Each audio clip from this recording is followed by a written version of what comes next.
আর এবার আপনাদের দেখাবো বিজেপির মুখপাত্র কেয়া ঘোষ সোশ্যাল মিডিয়ায় একটি ইমেলের স্ক্রিনশট পোস্ট করেছেন, যেখানে দেখা যাচ্ছে আইপ্যাকের এইচআর এর তরফে লেখা হয়েছে কিছু আইনি সমস্যার জন্য পশ্চিমবঙ্গে এখন থেকে কাজ বন্ধ রাখার সিদ্ধান্ত নিয়েছে কর্তৃপক্ষ। এই পরিস্থিতিতে সমস্ত কর্মী ও সদস্যদের 20 দিনের জন্য সাময়িক ছুটি নেবার অনুরোধ করা হচ্ছে।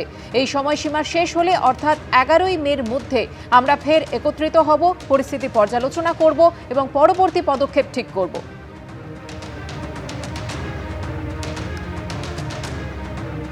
মমতা বন্দ্যোপাধ্যায় পরপর দুদিন কিন্তু এই প্রসঙ্গে একেবারে সরব হয়েছেন। তিনি নাম না করে বিজেপির উদ্দেশ্যে বলছেন যে তোমাদের হাজারখানা এজেন্সি রয়েছে, আমাদের একটাই এজেন্সি, তাদেরও বলছে বাংলা ছেড়ে চলে যেতে লজ্জা হয় না। কি বলেছেন দেখুন। রোজ রেডের নামে ইলেকশনের সময় প্রচার করতে আটকাচ্ছ আমাদের লোকেদের। আমাদের একটাই মাত্র এজেন্সি, তোমাদের হাজারটা সারা ভারতবর্ষ জুড়ে, তাদের পর্যন্ত বলেছো বাংলা ছেড়ে চলে যাও। লজ্জা করে না? জেনে রাখো বিজেপি পার্টি প্রধানমন্ত্রী থেকে শুরু করে জগাই মাধাই গদাই ফোদাই থেকে শুরু করে আইপ্যাক কর্মীদের ছুটিতে যাওয়ার ইমেল ঘিরে তোলপাড়। পরশু প্রথম দফা নির্বাচন রয়েছে, আইপ্যাকের ছুটি জল্পনায় তার আগে তোলপাড় পড়ে গেছে। এ বিষয়ে এখনো আইপ্যাকের কোনো প্রতিক্রিয়া মেলেনি। মমতা বন্দ্যোপাধ্যায় বলছেন যে আমাদের একটাই এজেন্সি, তোমাদের হাজারটা আছে, তাদেরও বলেছে বাংলা ছেড়ে চলে যেতে লজ্জা করে না। পাল্টা শুভেন্দু অধিকারী কি বলছেন দেখুন। তৃণমূল কংগ্রেসের যদি কোথাও মনে হয়েছে যে রাজনৈতিক কারণ, তাহলে আইপ্যাকের মতো তাদেরও উচিত উচ্চ আদালত বা উচ্চতর আদালতে যাওয়া। সেটা না করে ভাষণে বলছেন আমি তোমাদের চাকরি দেব। তার মানে মমতা এলে আবার চাকরি চুরি হবে, নিজেই বলছে। সুপ্রিম কোর্টের নির্দেশ অনুযায়ী পশ্চিমবঙ্গের ট্রাইব্যুনাল কাজ করছে না, এমনই অভিযোগে সুপ্রিম কোর্টের দ্বারস্থ হলেন এক আইনজীবী। বিষয়টি হাইকোর্টের বিচারপতির থেকে রিপোর্ট নিয়ে দেখা হবে বলে আশ্বাস দেওয়া হয়েছে সর্বোচ্চ আদালতের তরফে। সুপ্রিম কোর্টের নির্দেশ অনুযায়ী মঙ্গলবার পর্যন্ত ট্রাইব্যুনাল যাদের ছাড়পত্র দেবে তারা বৃহস্পতিবার প্রথম দফার নির্বাচনে ভোট দিতে পারবেন। সেই সময়সীমা শেষ হওয়ার ঠিক একদিন আগে সোমবার ট্রাইব্যুনাল নিয়ে সুপ্রিম কোর্টে দ্বারস্থ হলেন এক আইনজীবী। দেশের প্রধান বিচারপতি সূর্যকান্তের বেঞ্চে তিনি অভিযোগ করেন সুপ্রিম কোর্টের নির্দেশ অনুযায়ী পশ্চিমবঙ্গে ট্রাইব্যুনাল কাজ করছে না। সুপ্রিম কোর্টের প্রধান বিচারপতি ডিভিশন বেঞ্চ জানায় সোমবারই কলকাতা হাইকোর্টের প্রধান বিচারপতির কাছ থেকে এ বিষয়ে রিপোর্ট নেওয়া হবে। 21 তারিখ পর্যন্ত আমরা ওদেরকে ভোটার লিস্ট মধ্যে অ্যাড করে দেব। ভোটের মুখে এ নিয়ে থেমে নেই রাজনীতিও। তৃণমূল সাংসদ মহুয়া মৈত্র সোশ্যাল মিডিয়ায় পোস্ট করে লিখেছেন, শ্রদ্ধার সঙ্গে সুপ্রিম কোর্টকে জানাতে চায় যে জোকায় এসআইআর শুনানির জন্য তৈরি হওয়া 19টি ট্রাইব্যুনালই বন্ধ রয়েছে। সিএপিএফ গার্ড দিয়ে রেখেছে, কাউকে ডাকা হচ্ছে না, কোনো শুনানি হচ্ছে না। 27 লক্ষ বিচারাধীন মানুষ অপেক্ষা করছেন, আর মাত্র 3 দিন পর ভোট।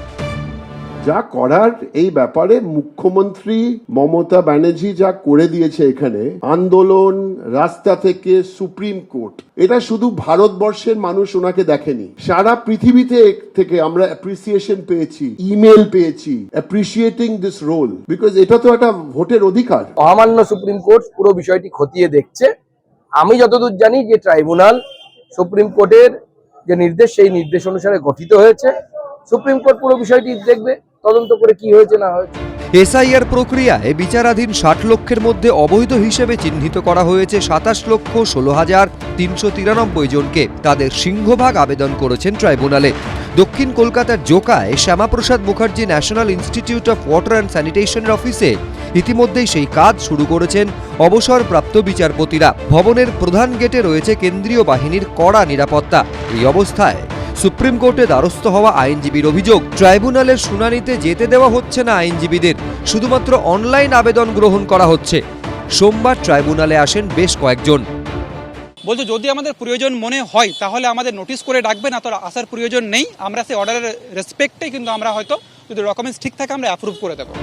সূত্রের খবর, ট্রাইব্যুনালের তরফে সিদ্ধান্ত নেওয়া হয়েছে নোটিশ না পাঠিয়ে কোনো আবেদনকারীর নাম ভোটার তালিকা থেকে বাদ দেওয়া যাবে না। বিজেন্দ্র সিংহ, সত্যজিৎ বৈদ্য, মুন্না অগ্রওয়াল, এবিপি আনন্দ।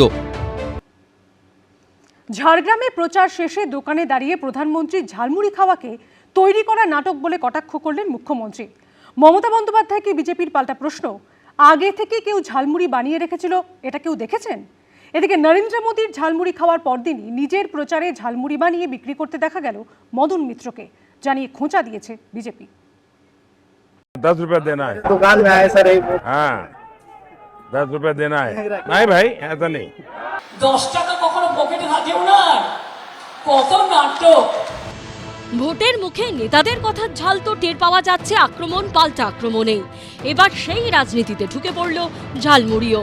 বিজেপির প্রচারে ঝাড়গ্রামে গিয়ে রবিবার শটান দোকানে ঢুকে পড়েন প্রধানমন্ত্রী নরেন্দ্র মোদী। কিনে খান ঝালমুড়ি। भाई हमें अपना जाल मूली खिलाओ। हाँ कितने का होता है आपका जाल मूली? 10 20। हाँ जो भी है बना दो। हाँ जाल थोड़ी खाएगा। हाँ हाँ हाँ आप ऐसा खाते हैं, दिमाग नहीं खाते बस। হাতে ঠোঙা থেকে আশেপাশের মহিলা ও শিশুদেরও ঝালমুড়ি দিতে দেখা যায় প্রধানমন্ত্রীকে।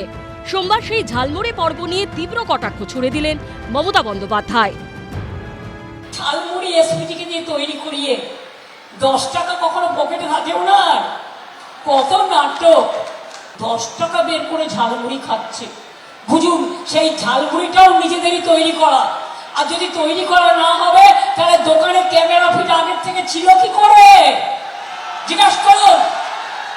সব নাটক, মানুষ বোঝে না।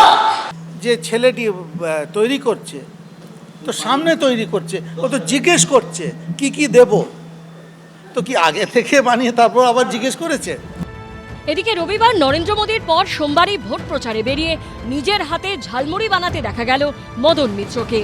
আগরপাড়া স্টেশনে ঘুরে ঘুরে ঝালমুড়ি বিক্রিও করতে দেখা গেল কামারহাটি তৃণমূল প্রার্থীকে। উনি যতবার এই মুড়ির দোকানে গিয়ে নাটক করবেন, পরের দিন থেকে আমরাও সকালবেলা বেরিয়ে মুড়ি খেতে থাকবো। এই যে মুড়ি খেতে খেতে উনি বললেন যে প্রতিশ্রুতিগুলো, 2 কোটি টাকা 15 লাখ, 2 কোটি চাকরি 15 লাখ ক্যাশ, 3000 করে ব্যাংকে, আজ পর্যন্ত একটা সত্যি কিছু হয়েছে? মদন বাবুকে বলবো এটুকুই যে আজকে ঝালমুড়ি বিক্রি করছেন ভোটের প্রচারের জন্য, এরপরে সত্যিই ঝালমুড়ি বিক্রি করতে হবে। দিদিমণি তো পুরো পার্টি থেকে সাইড করে দিয়েছে, মাল কামানো তো বন্ধ হয়ে গেছে। মোদি এলে না খাউঙ্গা না খানে দুঙ্গা করবো আমরা। এর আগেও ঝালমুড়ি রাজনীতির সাক্ষী থেকেছে পশ্চিমবঙ্গ। 2015 সালে ভিক্টোরিয়া মেমোরিয়ালের সামনে একসঙ্গে ঝালমুড়ি খেতে দেখা গিয়েছিল মমতা বন্দ্যোপাধ্যায় ও তৎকালীন বিজেপি সাংসদ বাবুল সুপ্রিয়কে। পরে সেই বাবুল সুপ্রিয় বিজেপি ছেড়ে তৃণমূলে যোগ দেন। তবে পশ্চিমবঙ্গের রাজনীতিতে সেই ঝালমুড়ি তরজা ফিরল নতুন অবতারে। সমীরণ পাল, অর্ণব মুখোপাধ্যায় ও মুন্না আগরওয়ালের রিপোর্ট, এবিপি আনন্দ। এবিপি আনন্দ, এগিয়ে থাকে, এগিয়ে রাখে।